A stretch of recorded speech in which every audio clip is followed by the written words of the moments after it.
बहुत प्राचीन काल की बात है, जब धरती पर रहस्य खुली आंखों से घूमते थे और रात का आकाश तारों की चादर ओढ़कर मनुष्यों के भाग्य लिखता था।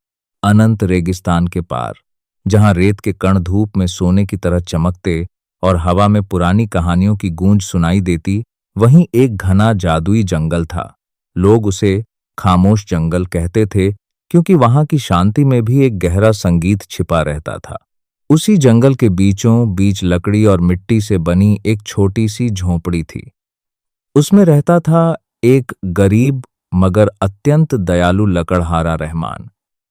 उसकी दाढ़ी हल्की सफेद होने लगी थी, आंखों में थकान थी, पर दिल में एक अजीब सुकून था। उसके पास न धन था, न परिवार, पर पेड़, पौधे, पक्षी, हवा, धूप, यही उसका परिवार थे। सुबह जब सूरज की पहली किरण पत्तों पर गिरती, तो वह उठकर हाथ जोड़कर आसमान को धन्यवाद देता, आज का दिन भी तेरी अमानत है। फिर वह अपनी पुरानी कुल्हाड़ी उठाकर जंगल की पगडंडियों पर निकल जाता। चलते हुए वह पेड़ों से बातें करता, सूखी टहनियां चुनता और कभी-कभी ठंडी छाया में बैठकर पानी पीता।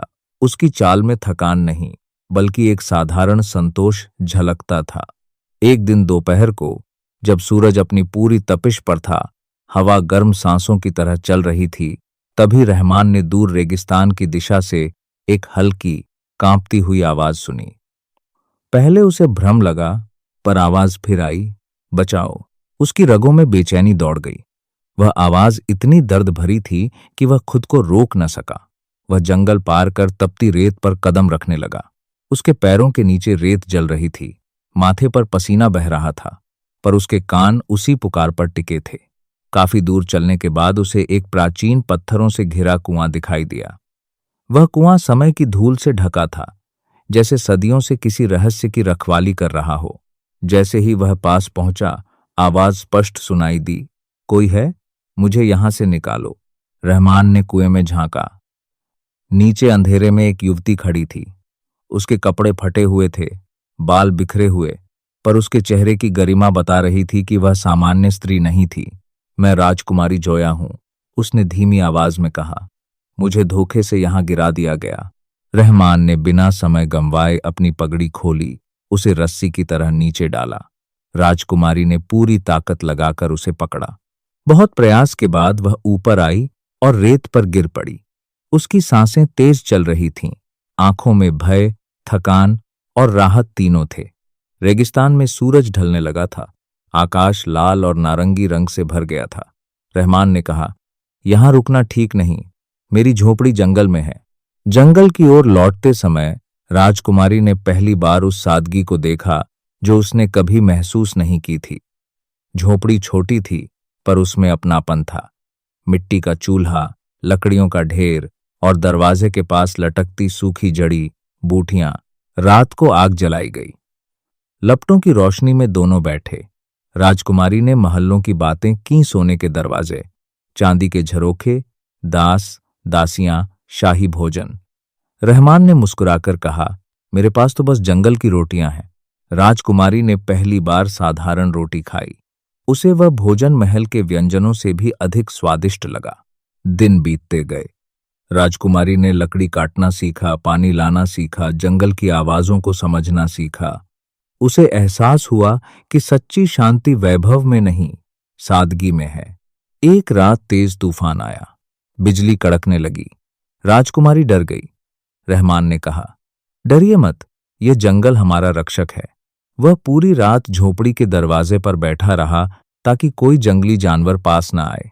धीरे धीरे राजकुमारी के मन में रहमान के लिए गहरा सम्मान और स्नेह उत्पन्न होने लगा। पर एक दिन दूर से घोड़ों की टाप सुनाई दी। सैनिक जंगल की ओर बढ़ रहे थे। राजकुमारी समझ गई, उसका भाई उसे ढूंढते हुए यहां तक पहुंच गया है। सैनिकों ने झोपड़ी घेर ली। रहमान कुल्हाड़ी लेकर खड़ा हो गया, पर राजकुमारी आगे आई। उसने सैनिकों के सामने अपने भाई की सच्चाई बताई। सैनिकों ने दुष्ट भाई को पकड़ लिया। राजकुमारी को वापस महल ले जाया गया। जाते समय उसकी आंखों में आंसू थे। उसने कहा, तुमने मुझे जीवन दिया है। महल पहुंचकर उसने न्याय स्थापित किया। कुछ समय बाद उसने रहमान को दरबार में बुलाया। पूरे राज्य के सामने उसने कहा, सच्चा राजा वह है जो दिलों पर राज करे।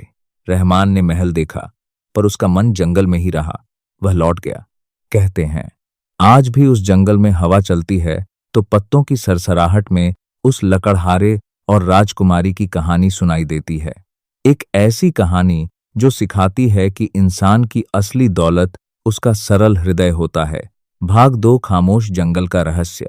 राजकुमारी जोया के महल लौट जाने के बाद खामोश जंगल पहले जैसा तो दिखता था, पर रहमान के लिए सब कुछ बदल गया था। झोपड़ी वही थी, चूल्हा वही, पेड़ों की छाया वही, मगर अब हर सरसराहट में उसे किसी की याद सुनाई देती। एक शाम जब सूरज रेत के पार डूब रहा था और आकाश सुनहरी आभा से भर गया था, रहमान को फिर वही दिशा बेचैन करने लगी। वही प्राचीन कुआं, वही रेगिस्तान की ओर जाती पगडंडी। उसका दिल अनजानी आशंका से भर उठा। वह कुल्हाड़ी कंधे पर रखकर चल पड़ा। काफी दूर चलने के बाद जब वह उस कुएं के पास पहुंचा तो उसने देखा कुएं के चारों ओर रेत पर अजीब निशान बने थे, जैसे किसी ने मंत्रों का घेरा खींचा हो। पत्थरों पर काले धुएं के निशान थे। रहमान ने कुएं में झांका। इस बार भीतर से आवाज नहीं आई, बल्कि हल्की नीली रोशनी उठ रही थी। अचानक हवा ठंडी हो गई, रेत घूमने लगी और कुएं के भीतर से एक भारी गूंजती आवाज निकली। जिसने राजकुमारी को बचाया वही अब राज का रहस्य खोलेगा। रहमान पीछे हटना चाहता था, पर उसके पैर जैसे जम गए। नीली रोशनी तेज हुई और उसके सामने एक आकृति प्रकट हुई, लंबा, धुंधला, धुएं से बना हुआ चेहरा। वह कोई इंसान नहीं था, वह एक जिन्न था। जिन्न की आंखें अंगारों की तरह चमक रही थीं। मैं इस कुएं का रक्षक हूं, सदियों से इस रहस्य की रखवाली कर रहा हूं। राजकुमारी को यहां उसके अपने भाई ने नहीं, बल्कि एक और शक्ति ने गिराया था। रहमान का गला सूख गया। कौन सी शक्ति? जिन्न बोला, महल में एक विश्वासघाती वजीर है, वजीर सादिक। वही इस राज्य की असली बर्बादी है। उसने काले जादू से राजकुमारी को यहां गिरवाया था ताकि राज्य पर कब्जा कर सके। रहमान स्तब्ध रह गया। लेकिन राजकुमारी तो अपने भाई को दोषी मानती है। जिन्न की आवाज गूंजी, सच अभी महल तक पहुंचा ही नहीं है। तभी कुएं से एक चमकता हुआ पत्थर ऊपर उठा और रहमान के हाथ में आ गिरा। वह पत्थर ठंडा था, पर उसमें धड़कन सी महसूस हो रही थी। यह सत्य शिला है, इसे राजकुमारी के सामने रखना, सारा सच स्वयं प्रकट हो जाएगा। इतना कहकर जिन्न धुएं में बदल गया और हवा में विलीन हो गया। रहमान देर तक वहीं खड़ा रहा। उसे समझ आ गया, यह कहानी अभी समाप्त नहीं हुई है। उसे महल जाना होगा। अगली सुबह वह लंबी यात्रा पर निकल पड़ा। जंगल, रेत, पहाड़ सब पार करता हुआ वह कई दिनों बाद महल पहुंचा। महल के ऊंचे दरवाजे देखकर उसे अपनी झोपड़ी याद आई, पर वह बिना डरे भीतर गया। राजकुमारी जोया ने जब उसे देखा तो उसकी आंखें चमक उठीं। रहमान, तुम यहां? रहमान ने बिना कुछ कहे सत्य शिला उसके सामने रख दी। जैसे ही पत्थर जमीन पर रखा, महल के भीतर अजीब कंपन होने लगा। दीवारों पर परछाइयां उभरने लगीं। सबके सामने दृश्य प्रकट हुआ। वजीर सादिक काले वस्त्रों में मंत्र पढ़ रहा था। वही कुआं, वही गिरती हुई राजकुमारी। दरबार में सन्नाटा छा गया। सैनिकों ने तुरंत वजीर को पकड़ लिया। वह चिल्लाने लगा, पर सच सबके सामने था। राजकुमारी की आंखों में आंसू आ गए। मैंने अपने ही भाई को दोषी समझा। रहमान चुप खड़ा रहा। राजकुमारी ने कहा, तुम सिर्फ मेरे रक्षक नहीं, मेरे भाग्य के मार्गदर्शक हो। पर रहमान का मन फिर बेचैन हो उठा। उसे लगा अभी भी कुछ अधूरा है। उसी रात महल की छत पर खड़े रहमान ने दूर क्षितिज की ओर देखा। उसे लगा रेगिस्तान के पार खामोश जंगल की दिशा से फिर वही नीली रोशनी उठ रही है और हवा में वही आवाज गूंज रही है, रहस्य अभी बाकी है। भाग 3 नीली रोशनी का आह्वान।